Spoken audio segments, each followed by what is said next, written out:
फिर vesicles and lysosomes. Vesicles क्या होते हैं? वेसिकल्स एंड लाइसोसोम्स क्या होते हैं? ये भी गोल्जी ऑपरेटस से मिलके बनते हैं। इनका काम क्या होता है? वेसिकल्स का काम क्या होता है कि एक तो फैसिलिटेट करवाते हैं मेटाबॉलिज्म में, फिर ट्रांसपोर्ट कराते हैं, और फिर ये स्टोरेज भी कराते हैं। और क्योंकि ये गोल्जी ऑपरेटस से मिलके बनते हैं तो इनका फंक्शन भी गोल्जी ऑपरेटस वाली होता है, और मेन फंक्शन क्या है? ये ट्रांसपोर्ट कराते हैं। फिर आते हैं लाइसोसोम्स। लाइसोसोम्स क्या करते हैं? इनके अंदर जो होता है डाइजेस्टिव एंजाइम प्रोड्यूस हो रहे होते हैं। ये भी गोल्जी ऑपरेटस से गोल्जी बॉडीज से मिलके बनते हैं। अच्छा, मैं गोल्जी ऑपरेटस बार बार इसलिए बोल रहा हूँ क्योंकि इसका दूसरा नाम गोल्जी ऑपरेटस भी है, और अब ये नया कोर्स आया है तो इसमें गोल्जी बॉडीज़ लिखा हुआ है, और हम पुराने कोर्सेज से भी चीज़ें पढ़ाते रहते हैं तो वो गोल्जी ऑपरेटस लिखा हुआ होता था। तो गोल्जी ऑपरेटस और गोल्जी बॉडी एक ही बात है।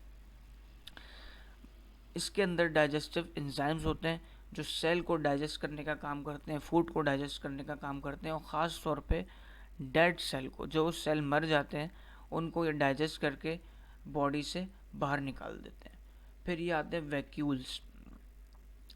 वैक्यूल्स क्या काम करते हैं? वैक्यूल्स क्या काम करते हैं? ये प्लांट और एनिमल सेल दोनों में प्रेजेंट होते हैं, और ये हमने प्रीवियस लेक्चर्स में पढ़ा है कि वैक्यूल प्लांट के अंदर जो एक बड़ा वैक्यूल होता है, और एनिमल्स के अंदर जो होता है छोटा वैक्यूल होते हैं। छोटे छोटे बहुत सारे वैक्यूल्स होते हैं।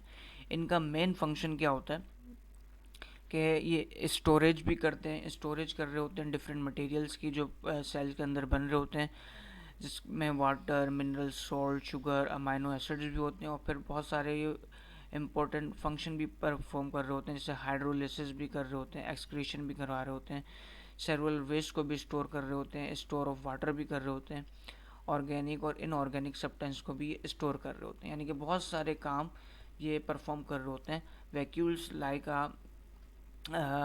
जैसे घर में एक स्टोर रूम होता है कि जो भी ज़रूरत की चीज़ होती है जो अभी यूज़ नहीं हो सकती लेकिन बाद में यूज़ होनी है, वो भी डाल देते हैं।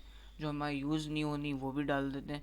मतलब एक स्टोर रूम की तरह होते हैं। जब चीज़ ज़रूरत पड़ती है तो हम इससे निकाल ली जाती है, या हम इसको थ्रू फिर कुछ महीने में, कुछ साल में जाके उस स्टोर रूम को खाली करते हैं। तो जो चीज़ हमें लगती है कि बिल्कुल वेस्ट है, कि बिल्कुल यूज़ हो ही नहीं सकती, उसको हम घर से बाहर निकाल देते हैं। इसी तरह ये वैक्यूल्स है, इसके अंदर बहुत सारी चीज़ें, और ये बहुत सारे पर्पस के लिए इस्तेमाल होता है। इसमें स्टोर भी कर रहा होता है, हाइड्रोलाइसिस भी कर रहा होता है, कभी कभी वेस्ट प्रोडक्ट को भी ले जाने के लिए ये काम कर रहा होता है। प्लांट के अंदर जो इस वैक्यूल के आसपास जो बाउंड्री होती है उसे हम क्या बोलते हैं? टोनोप्लास्ट बोलते हैं। Selectively permeable boundary called tonoplast. ये कहाँ पे पाई जाएगी? जो कि प्लांट सेल के वैक्यूल के बाउंडेड स्ट्रक्चर में होगी। वो क्या कहलाएगी? वैक्यूल्स की बाउंड्री कहलाएगी, जिसे हम बोलेंगे टोनोप्लास्ट।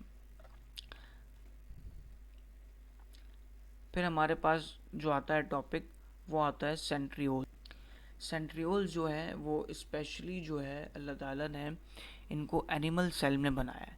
ये एनिमल सेल में ही पाए जाएंगे, ये प्लांट सेल में नहीं पाए जाएंगे। जिस तरह प्लांट सेल में क्लोरोफिल होता है वो एनिमल में नहीं होता, इसी तरह सेंट्रियोल्स जो है एनिमल सेल में ही पाए जाएंगे। स्पेशल ऑर्गेनिल्स है, और ये सिलेंड्रिकल शेप के होते हैं। 27 इनकी जो होती है क्वांटिटी होती है, और वो अरेंज होते हैं एक स्ट्रक्चर के अंदर। ये स्ट्रक्चर आपको यहाँ पे नज़र भी आ रहा है। इस स्ट्रक्चर के अंदर ये अरेंज होते हैं। इनका जो फंक्शन क्या है? इनका जो बहुत ही मोस्ट इम्पॉर्टेंट फंक्शन है वो सेल डिवीज़न में होता है, और ये रिस्पॉन्सिबल होते हैं कि ये जो क्रोमोज़ोम है उनको ऑर्गेनाइज कराएं। Organising microtubules that position the chromosome in correct location. यानी कि इनका फंक्शन क्या है? ये जो है ड्यूरिंग सेल डिवीजन क्रोमोज़ोम की लोकेशन को मैनेज करने का काम करते हैं। फिर हमारे पास जो आती है एक ऑर्गेनील, वो आती है प्लास्टिड्स। प्लास्टिड जो है स्पेशली अल्लाह ताला ने प्लांट सेल में रखी है। ये क्या काम करती है? प्लांट और एल्गाए दोनों में रखी है। ये क्या करती है? ये साइट ऑफ मैन्युफैक्चरिंग होती है। बहुत सारे मॉलिक्यूल्स जहाँ पे बन रहे होते हैं, स्टोर भी हो रहे होते हैं, और बहुत सारे केमिकल कंपाउंड भी यहाँ पे बन रहे होते हैं और स्टोर हो रहे होते हैं। प्लास्टिड जो होता है वो बेसिकली पिगमेंट्स होते हैं। पिगमेंट्स बोलते हैं कलरफुल सब्सटेंस को जो कलर के रिस्पॉन्सिबल हो। अब प्लांट जो होते हैं डिफरेंट कलर के होते हैं, red, blue, green, multi colour भी होते हैं, ज़्यादातर ग्रीन होता है। तो ग्रीन पिगमेंट हमें पता है क्लोरोफिल बोला जाता है उसे। प्लांट के अंदर फोटोसिंथेसिस का प्रोसेस भी होता है, तो ये उसके अंदर भी हेल्प कर रहे होते हैं। तो डिफरेंट टाइप के पिगमेंट्स जो होते हैं प्लांट के अंदर मौजूद होते हैं जो कि डिफरेंट कलर शो कर रहे होते हैं। तो वो डिफरेंट कलर क्यों शो कर रहे होते हैं? क्योंकि उसके अंदर डिफरेंट किस्म के प्लास्टर्स मौजूद होते हैं, उस वजह से वो जो है डिफरेंट कलर शो कर रहे होते हैं। जो क्लोरोप्लास्ट होता है वो ग्रीन कलर शो करने का रिस्पॉन्सिबल होता है प्लांट और एल्गाए में। क्रोमोप्लास्ट रिस्पॉन्सिबल होता है वो red, orange, yellow pigment show करे रैपनिंग फ्रूट में, फ्लावर्स में। क्रोमो से आपको याद आएगा कि गूगल क्रोम, और उसके अंदर भी रेड, ऑरेंज, येलो कलर बहुत प्रोमिनेंट होते हैं। गूगल का जो लोगो होता है आप उसको अगर देखेंगे तो उन्होंने गूगल क्रोम रखा है, तो क्रोम मतलब कलरफुल। तो क्रोमोप्लास्ट रिस्पॉन्सिबल होता है बहुत सारे कलर्स के जो कि फ्रूट, फ्लावर्स में नज़र आ रहे होते हैं। लीकोप्लास्ट क्या होता है? लीकोप्लास्ट होता है कलरलेस, यानी कि ये कोई कलर शो नहीं करेगा। Colour of a plant flower such as orchid is controlled by the specialized organelle in a cell known as chromoplast, यानी कि बहुत सारे डिफरेंट को क्रोमोप्लास्ट से ही शो किया जा रहा होता है। फिर क्रोमोप्लास्ट क्या चीज़ है, ये इसका स्ट्रक्चर है कि किस तरह क्रोमोप्लास्ट जो है काम कर रहा होता है। क्लोरोप्लास्ट जो होता है ये डबल मेम्ब्रेन ऑर्गेनील्स होती है, प्लांट में पाई जाती है, और वही सेम बात जेली लाइक सब्सटेंस इसके अंदर भरा होता है, और इससे कहा जाता है स्ट्रोमा। स्ट्रोमा कंटेन एंजाइम, इसके अंदर एंजाइम होते हैं जो कि फोटोसिंथेसिस के अंदर रिस्पॉन्सिबल होते हैं, और suspended in stroma stick like structure called grana, और सिंगुलर को बोला जाएगा ग्रेनम। जो ये जो स्ट्रोमा है ये पूरा लिक्विड से भरा हुआ है। ये जो स्ट्रक्चर दिख रहा है डिस्क लाइक स्ट्रक्चर दिख रहा है,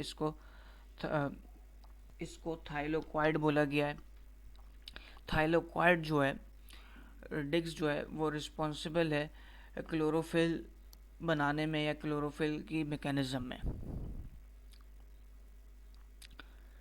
The chlorophyll molecule green pigment are found in the surface of the disc. इन डिस्क के सरफेस पे क्लोरोफिल पाया जाता है, और ये रिस्पॉन्सिबल होता है। Chlorophyll is observe energy from sun for the photosynthesis के प्रोसेस के थ्रू क्लोरोफिल क्या करता है, एनर्जी एब्जॉर्ब करता है। वो एनर्जी एब्जॉर्ब करके इस डिस्क लाइक स्ट्रक्चर थाइलोक्वाइड में आती है। वो थाइलोक्वाइड एनर्जी को स्टोर करता रहता है और फिर वो आगे आगे अपनी ऑर्गेनिज्म में ट्रांसफ़र कर देता है। तो यहाँ तक तो ये हमने बुक के रिलेटेड सारी चीज़ें पढ़ी, और ये बेसिक स्ट्रक्चर और डिटेल में स्ट्रक्चर जो बुक में दिए हुए, बुक में डायग्राम्स भी बहुत ज़बरदस्त दी हुई हैं। तो हम अब जो है तकरीबन 3-4 मिनट की एक वीडियो है, वो भी अगर आप देख लेंगे तो जो है आपके कॉन्सेप्ट और क्लियर हो जाएंगे किस तरह सारी ऑर्गेनील्स जो हैं मिल के काम कर रही होती हैं।